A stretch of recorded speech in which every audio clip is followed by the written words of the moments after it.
Welcome to Get Sports Focus. It's July 1st, 2024. We're a little bit less than 2 months away from opening kickoff. How about that? June was a very, very busy month for a lot of our Bay Area athletes and coaches, actually. There were camps scheduled all over the nation, and a lot of our Bay Area guys traveled out of state to perform at these camps.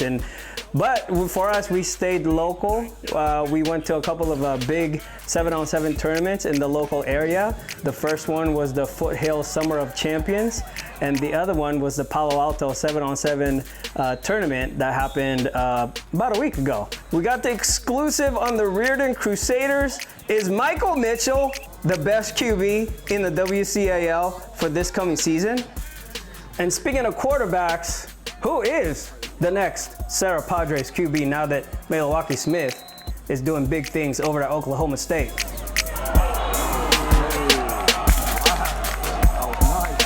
We got championship highlights from the Palo Alto 7-on-7 tournament, or should I say tournaments. There were actually two back-to-back tournaments, one for the A-League and one for the B-League.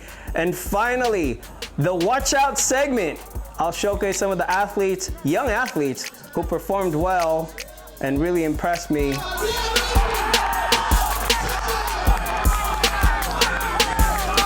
We have all that coming up this week. I do want to do a quick intro for our young journalist, Alejandro Flores. He is from Chapman College. He is a Bay Area native, went to Silver Creek, played quarterback there, and then he went on to Foothill to play, I believe he played 1 year of football at Foothill College before transferring to Chapman. And he's going to be around. He's going to be doing some journalistic work for Get Sports Focus. And why don't we start with that? We got the Coach Adhir one-on-one coming right up. Get Sports Focus is brought to you by Summit Partners, leaders in growth equity investing. WeightsandBars.com. Build your home gym and shop locally from the Bay Area's best fitness equipment experts. Ike's Love and Sandwiches. Championship level sandwiches every single time. South Bay Construction, a reputation built on trust. And by Fuel Good, fueling your success. Conveniently located in Santa Clara off Homestead Road.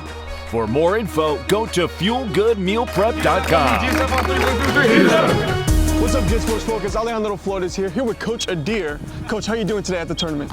Doing great. We just finished up the big man tournament, so we're excited to get going here with the 7-on-7 part of it. That's awesome. Now, you're entering your third year here as coach, and what a turnaround it's been. You know, you started off, you took a team that was at the bottom of the WCL, and now they're expected to be at the top. How did that turnaround happen? What was the big effect? Yeah, I mean, I think it's a couple factors there. I think the first is we have an awesome administration. Like, you know, you look at our admin to our ADs to the school community, everyone's just really supportive of what we're trying to do for the kids on and off the field. And our whole thing is just about being the best version of yourself as an athlete, as a football player, as a student, as a person. And I think, like, when you have that type of alignment, it makes for something really special. And, you know, we definitely started off, like, having to rebuild the culture and kind of build things from the ground up. And, you know, I think year 3 and year 4 is where you really kind of start to see the fruits of those labor, and you know we're really excited about the team we have coming back. I think we have a chance to be pretty good. Yeah. And speaking of that team, how has this busy offseason been for you? You know, you have these tournaments, you have your offseason program, also you have to deal with the hype that this team has. How do you kind of put that in perspective? Yeah, I mean, I don't think we really focus on the outside stuff. We really just focus on ourselves. So that's doing the work in the classroom, doing the work in the weight room. We've had a really good offseason in terms of our commitment. You know, 80% of our program is over a 3.0 GPA in school. You know, we're seeing that in how they're behaving on campus in terms of becoming Riordan men. We talk a lot about that and representing the R the right way. And then, you know, we have 16 kids with Power 5 offers right now. So, you know, we're really excited about kind of the direction that we're headed. And we think that, you know, the kids are seeing the results of that. And we just got to put it together this fall. And we feel like we're ready to do that. And then speaking of those offers, and you have 16 athletes with D1 offers coming up. So any athletes we should look out for this upcoming season?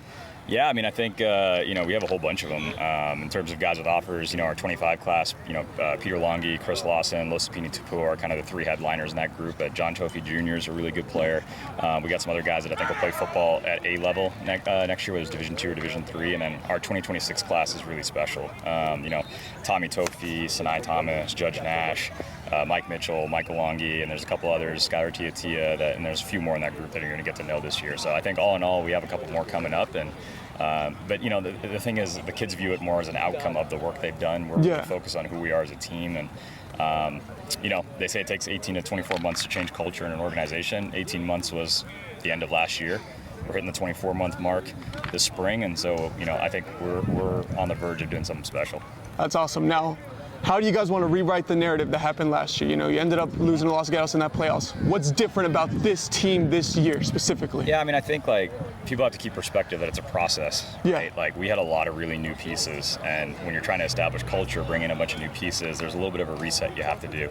On top of that, I think just we were really young last year, and so I think just we're matured, we've grown up. We're not, you know, Mike Mitchell's started 21 games at quarterback for us as an example, and Michael Longy, same thing. So you know, I think like we have more depth. I think we're physically stronger, we're mentally tougher, and I think we're ready to kind of make that leap to being a top team in Northern California. But for us, we just focus every day on getting better, and that's kind of the core of what we do and what the kids have focused and bought in on, and I think you're starting to see the benefits of that. That's awesome, Coach. And a personal question for you, is coaching your full-time job, or do you still work in tech? How is that all working out with your balance? Yeah, no, I still work in tech. So yeah, so I still, you know, this is kind of like my part-time thing that I like to do. You know, my big thing is my parents raised me to have a service aspect of my life, and I found my service aspect in coaching, and I love it, and I found a place that I think aligns with my values and want to give back to kids, and you know, it's a special place, and I've been really excited. I've been really fortunate between Menlo Atherton, CSM, and now Riordan. I've been at 3 places that I feel like really fit who I am as a person, and you know, it's something that it's a part of my life. It's a big part of my life, but it's something that I definitely enjoy giving my time to. Speaking about your former time in Menlo Atherton, one of your former athletes, Troy Franklin Jr., just got drafted to the NFL in the 4th round by the Denver Broncos. How does that feel to have one of your former athletes who's been working so hard for this moment to have it be accomplished? Yeah, no, I mean, I think it's at any time you've seen, you know, he's the 4th one, so between Bryce, Mackay, Jordan, and now Troy, like, you know, you see those kids whenever they're in high school, and I remember sitting down with all of them talking about, like, what do you guys want in life, and really, like, talking about, you know, their commitment to their academics and growing as a person, and, you know, all those guys talked about wanting to play in the NFL, and it's a dream that a lot of kids have, and so seeing their dream become a reality and knowing the work that they put in and where they started and those really hard, difficult moments as a teenager, they're all great kids. I'm just really proud of them, and, you know, it's something special to see just that them realizing their dreams. It's something that every coach and every parent, I think, wants for their child, right? So, yeah, I'm definitely very proud of him and excited. I think he landed in a great situation, so expect him to have a huge year this year. It'll be great. Well, that's awesome, and can't wait to see a couple more prospects come through from this school. Thank you so much for your time, Coach. Yeah, appreciate it. It's been a pleasure. You.